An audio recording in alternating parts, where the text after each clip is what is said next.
CD है जिसमें actual इनका जो इन्होंने धुन बनाई उसका साउंड इसमें मौजूद है। वादे सजना दे, इनका कहना है कि इंडिया ने इनकी धुन पे गाना बनाया। 2013 में रिलीज़ हुई फिल्म आशिकी 2 और इंडिया की ये मूवी जिसका म्यूज़िक बहुत ज़्यादा हिट हुआ और इनका जो गाना है इसी मूवी का हिस्सा था, सुन रहा है ना तू।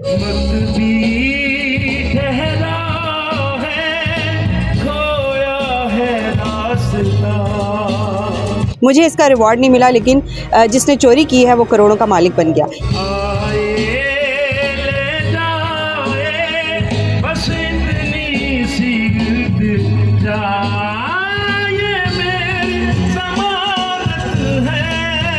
ये मेरे पास ये सीडी पड़ी हुई है। ये वो सीडी है जो पहली, जिसे मास्टर सीडी कहते हैं, और मेरे दोस्त बीवी की ने ये सॉन्ग तैयार किया। सारा म्यूज़िक जो है वो उसने उस कंप्यूटर में उसका बिछाया, इसको रंग दिया। उन्होंने कहा जी आपको हमने इंडिया लेके जाना है, वहाँ पे एक बैसाखी का मेला आ रहा है। जब वहाँ पे गया हूँ तो वहाँ पे मैंने जब परफॉर्म करना था तो मैंने अपना लैपटॉप दिया, उन्हें कही जी ये इसमें आप प्ले कर दें। उन्होंने कहा नहीं, आप अपनी चीज़ें निकाल के दें, ये सारा डाटा हम एक जगह पे रखेंगे, क्योंकि जितने लोग हैं ना ये सबका डाटा एक जगह होगा। फिर उन लोगों ने मैंने उन 3 ट्रैक्स में ये, तो फिर वो तीनों मैंने सॉन्ग उनको दिए। यानी कि आपका कहना है कि जो आपने उनको अपने गाने सुनाए वहाँ से आपकी धुन चोरी हुई? हाँ जी, चोरी हुई। और ये जो मेरा ट्रैक था ना उनके लैपटॉप में चला गया। वो उसमें था वादे सजना दे, सुन सुन थक गए, तो उन्होंने कर दिया सुन रहा है तू, रो रहा हूँ मैं। उन्होंने वादे को निकाल दिया और रोना डाल दिया। लेकिन एक्चुअल म्यूजिक आपका यूज, एक्चुअल म्यूजिक टोटली जो है ना, आप उसको देखें मेरे गीत को और उस गीत को देखेंगे ना तो आपको मेरा नहीं ख्याल 10 से 12 सेकंड का फ़र्क होगा।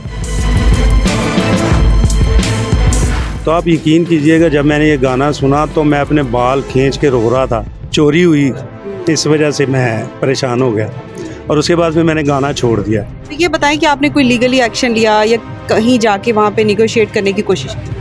कौन सा लीगल? आप किस तरह बराबरी कर सकते हैं इंडिया के साथ, या किस तरह उन लोगों को आप मना सकते हैं? किस तरह मुझे बताएं।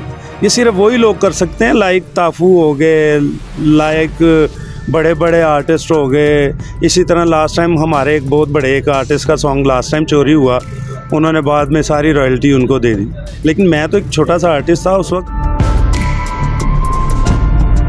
अस्सलामुअलैकुम नाज़रीन, आप देख रहे हैं न्यूज़ अलर्ट और मैं हूं आपकी मेज़बान साइमा शहजाद। आजकल सोशल मीडिया पे एक शख्स बहुत ज़्यादा गर्दिश कर रहे हैं, जिनकी वीडियोस काफ़ी ज़्यादा सर्कुलेट हो रही हैं। मेरे साथ इस वक्त मौजूद हैं अली अशरफ साहब, जो कि एक म्यूज़िशियन है पेशे के अतबार से, और ये इस वक्त सीडी मेरे हाथ में आप देख रहे हैं। सिंगर भी हैं और म्यूज़िशियन भी हैं, म्यूज़िक बनाते हैं, सिंगिंग भी करते हैं और पिछले 20 से 25 साल से ये म्यूज़िक की इंडस्ट्री से वाबस्ता हैं। इन्होंने एक धुन बनाई एक गाने की 1995 में, 1995 में इन्होंने एक धुन बनाई और ये सीडी है जिसमें एक्चुअल इनका जो इन्होंने धुन बनाई उसका साउंड इसमें मौजूद है। वादे सजना दे, ये इस गाने की इन्होंने धुन बनाई और ये इनकी पर्सनल खुद की क्रिएशन थी, जबकि इनका कहना है कि इंडिया ने इनकी धुन पे गाना बनाया। 2013 में रिलीज़ हुई फिल्म आशिकी 2 और इंडिया की ये मूवी जिसका म्यूज़िक बहुत ज़्यादा हिट हुआ और इनका जो गाना है इसी मूवी का हिस्सा था, सुन रहा है ना तू। तो इसी गाने की धुन जो है वो इनकी धुन को चोरी करके बनाई गई और इनका ये कहना है कि मैंने इसके लिए बहुत कोशिश की कि मैं आवाज़ उठाऊं, लेकिन मैं नाकाम रहा और जो मैं बनाने वाला हूं, एक्चुअली मैंने जो म्यूज़िक बनाया, धुन बनाई, मुझे इसका रिवॉर्ड नहीं मिला, लेकिन जिसने चोरी की है वो करोड़ों का मालिक बन गया। इनसे बात करते हैं और पूछते हैं कि आखिर कहानी क्या है। अशरफ साहब, ये बताएं कि आप म्यूज़िक इंडस्ट्री में कब से मतलब वाबस्ता हैं? मैं जनाब बचपन से ही पहले हमदोनात किया करता था। मुझे जब मैं 5वीं क्लास में था तो मुझे मियाँ शुजाउर रहमान हुआ करते थे यहाँ के मेयर, उन्होंने उस वक्त 1977-78 की बात है, मुझे 500 रुपये के प्राइज़ बॉन्ड से नवाजा था। टाउन हॉल में ये प्रोग्राम हुआ था उस वक्त। तो ये प्रॉपरली आपने गानों की धुनें बनाना कब स्टार्ट की, सिंगिंग कब स्टार्ट? ये प्रॉपरली जब मैं ये जो फील्ड में जो मैं आया हूँ, मैं अपनी तालीम के बाद, जब मैंने ग्रेजुएशन की है उसके बाद आया हूँ। तो ये तकरीबन कोई 1992-93 की बात है। ये गाना आपने जो वादे सजना के, जिस पे आपका क्लेम है कि इसकी धुन चोरी हुई है, इंडिया ने चोरी करके बनाया इसके ऊपर गाना, तो ये कब बनाई और फिर किस तरह चोरी हुई? ये मेरे पास ये सीडी पड़ी हुई है। ये वो सीडी है जो पहली, जिसे मास्टर सीडी कहते हैं। इसकी प्रॉपर्टी के बारे में मुझे टी सीरीज़ ने बताया था। जब मैंने उन्हें क्लेम किया ना कि यार आपने ये मेरा गाना चोरी किया है, तो फेसबुक पे उसने मुझे कहा कि इस तरह गाने की प्रॉपर्टी में जाओ और उसको मुझे सेंड करो। मैंने ओपन किया तो 1995 और सुबह 5 बजे का वो वक्त था, और वाकई तकरीबन 30 से 35 दिनों की मेहनत से मैंने और मेरे दोस्त हबीबी की ने ये सॉन्ग तैयार किया। सारा म्यूज़िक जो है वो उसने उस कंप्यूटर में उसका बिछाया, इसको रंग दिया। तो उसके बाद फिर 2012 में हमारे एक पाकिस्तानी बहुत अच्छे दोस्त हैं, उन्होंने मुझे कहा कि बैसाखी का मेला है। इससे पहले मेरे सॉन्ग ऑन एयर हुए थे STN पे। उनको देखते हुए उन्होंने कहा जी आपको हमने इंडिया लेके जाना है, वहाँ पे एक बैसाखी का मेला आ रहा है, और अप्रैल में उनकी अक्सर बैसाखी आती होती है। तो बैसाखी में मैंने जब वहाँ पे गया हूँ, तो वहाँ पे मैंने जब परफॉर्म करना था, तो मैंने अपना लैपटॉप दिया उन्हें कि जी ये इसमें आप प्ले कर दें। उन्होंने कहा नहीं, आप अपनी चीज़ें निकाल के दें, ये सारा डाटा हम एक जगह पे रखेंगे, क्योंकि जितने लोग हैं ना, ये सब का डाटा एक जगह होगा। फिर उन लोगों ने मैंने उन 3 ट्रैक्स में ये और एक और सॉन्ग है जो कि एक हमारे ये उनके जो सलीम है, मास्टर सलीम साहब, वही गा सकते हैं और कोई नहीं गा सकता, इसलिए वो उस गाने को भी मैं आपको गुनगुना के सुना दूंगा ताकि मेरी उससे भी बचत हो जाए। तो फिर वो तीनों मैंने सॉन्ग उनको दिए। उससे पहले मिठू साहब रेस्ट हाउस में हमारे पास आए, हम सबका इंटरव्यू किया, जी आपके पास क्या क्या है इसमें। बदर मियाँदार साहब ने भी के बेटे सिकंदर मियाँदार साहब ने भी सुनाया ये वो, तो फिर मैंने भी सुनाया। वो इस तरह से ये धुन उनके पास चली गई। मुझे पता नहीं था, मुझे इल्म नहीं था इन चीज़ों का। यानी कि आपका कहना है कि जो आपने उनको अपने गाने सुनाए, वहाँ से आपकी धुन चोरी हुई? हाँ जी, चोरी हुई। और ये जो मेरा ट्रैक था ना, उनके लैपटॉप में चला गया। जब उन्होंने लैपटॉप में उस ट्रैक को सुनने के बाद वो उसमें था वादे सजना दे सुन सुन थक गए, तो उन्होंने कर दिया सुन रहा है तू रो रहा हूँ मैं। उन्होंने वादे को निकाल दिया और रोना डाल दिया। लेकिन एक्चुअल म्यूजिक आपका यूज, एक्चुअल म्यूजिक टोटली जो है ना, बनाया उन्होंने अपना, क्रिएशन उनकी अपनी, लेकिन मेरी लिमिट से वो बाहर नहीं आ सके। आप उसको देखें मेरे गीत को और उस गीत को देखेंगे ना, तो आपको मेरा नहीं ख्याल 10 से 12 सेकंड का फ़र्क होगा।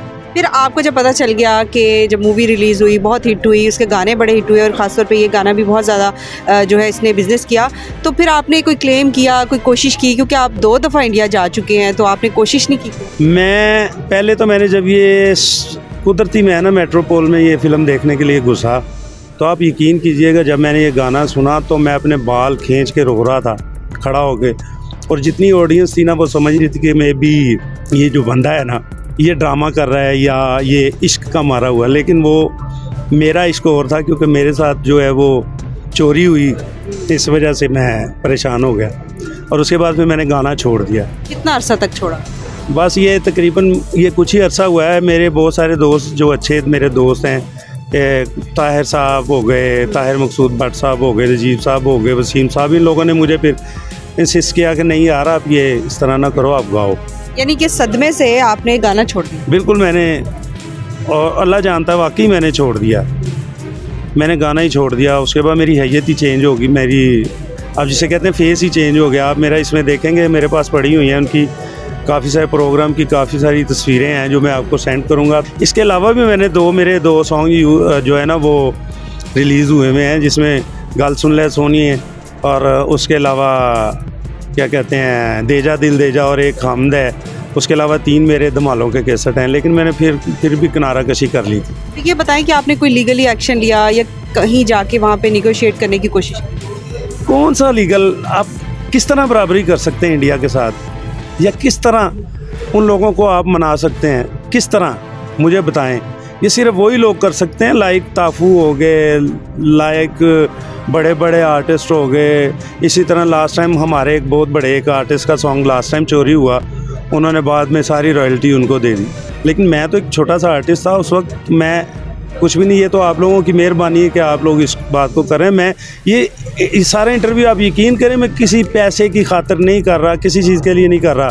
मैं सिर्फ ये चाहता हूँ कि मेरी जो पाकिस्तान की न्यू जनरेशन है ना, जो गा रही है, जो इस वक्त गा रही है, उनकी चीज़ों को बचाने के लिए कि यार इसी तरह आप इतना अपना सरमाया लगा के मेहनत करके काम करके फिर रिलीज़ करने वाले को भी पैसे देते हो, बनाने वाले को भी पैसे देते हो, तो आपकी काइंडली आपकी खुदारा मैं बार बार आपको यही कहता हूँ कि अच्छी तरह तहकीक करके किसी बंदे को सुनाएं कि वो आपका अपना है या वो गैर है। और अपने जो सीक्रेट आपकी डिवाइसेस हैं वो किसी के साथ शेयर ना करें। किसी के साथ शेयर ना करें। ये बताएं कि आज अगर वो गाना आपका रिलीज़ होता है, जैसे कि एक्चुअल म्यूज़िक आपका है, तो जो उन्होंने बनाया उसने तो करोड़ों का बिज़नेस किया, तो आप जो है इस वक्त बिल्कुल कंगले हैं, तो क्या कहेंगे? देखें जी, कंगालपन तो कोई बात नहीं है, खैर है। इंशाल्लाह मैं कोशिश करूँगा उस गाने को अब दोबारा मैं अब रिलीज़ करूँ, यहाँ से रिलीज़ करूँगा। मैं आप लोगों का ताउन चाहूँगा कि ये वो सॉन्ग है जो आशिकी 2 में गाया गया है। अगर आप वो गाना पहले रिलीज़ करते तो आपको लगता है कि वो ज़्यादा बिजनेस करता? उन लोगों ने वादा किया था कि यार ये जो धुनें आप सुना रहे हो, अगर हमें कोई पसंद आई, वो जो मिठुन साहब मिले थे ना, वो कह रहे थे जी लोग हमें खाली चेक किए इंडिया वाले देते हैं मशहूरी करने के लिए, ये वो फलां फलां। तो आप मुझे बताएं कि उस बंदे की क्या औकात है जो कह रहा है कि मैंने ये सॉन्ग जो मेरा सॉन्ग है, मैंने इसकी तर्ज बनाई है। जी नाज़रीन, आपने इनकी गुफ्तगू सुनी और इनके पास कुछ सबूत वगैरह भी हैं, कुछ ऐसी आपके पास चीज़ें हैं जिससे पता चल सके कि ये आपकी चीज़ है। ये जी मेरा प्रूफ है कि मैं 28 अप्रैल को यहाँ से गया हूँ इंडिया में, उसके बाद अक्टूबर में मैं गया हूँ। ये मेरा इन और आउट दोनों है। यानी पहले किस सन में गए थे? पहले मैं आपको बता रहा हूँ ना कि 2012 में मैं 2 मरतबा गया हूँ, पहले अप्रैल में, उसके बाद उन्होंने मुझे अक्टूबर में बुलाया। और इसके अलावा ये एक तराशा है जिस पे मैंने क्लेम किया था, उन लोगों ने अखबार में इसको अहमियत दी, इसको छापा, लेकिन उन्होंने भी खबर को तोड़ मोड़ के पेश किया। यानी कि उन्होंने इस चीज़ को एक्सेप्ट नहीं किया कि हमने आपकी धुन चुराई। जी जी जी, हमारे पाकिस्तान नहीं अव्वल तो कई लोग कहते हैं, पहले सुनते हैं ना तो हंसते हैं फिर बाद में जब सुनते हैं तो कहते हैं यार ये तो सही कह रहा है। एक हमारी बहुत अच्छी आर्टिस्ट हैं, उनके प्रोग्राम में मैं गया, इंटरव्यू में उन्होंने मुझे पूछा तो मैंने कहा जी ये धुन मेरी है, तो वो हंस के कहने लगी ये जी क्लेम कर रहे ने, तो सुनने हैं जी। सुनने के बाद वो कहने लगी जी नहीं ये इन्हीं का सॉन्ग है। नाज़रीन, आपने बात इनकी गुफ्तगू सुनी और जो इनके साथ नाइंसाफ़ी हुई है, इसका मकसद इनका मीडिया पे आने का यही है कि जो आने वाली जनरेशन है, जो यंग जनरेशन है या जो भी टैलेंटेड लोग हैं, उनका जो टैलेंट है वो कोई भी आइंदा से चोरी ना कर सके। तो इन सब लोगों के लिए ये एक मैसेज भी है और एक मिसाल भी है कि आप अगर दूसरे कंट्रीज़ में जाते हैं अपने कंट्री को रिप्रेजेंट करने के लिए, तो आप आपको किस तरह से सेफ़ एंड सिक्योर रख सकते हैं, अपनी चीज़ें शेयर ना करें, और जिस तरह से इनके साथ हुआ तो आइंदा से किसी और के साथ ना हो सके। इसी के साथ मैं आप लोगों से इजाज़त भी लेना चाहूँगी। अपना बहुत सारा ख्याल रखिएगा। देखते रहिए न्यूज़ अलर्ट। अल्लाह हाफ़िज़।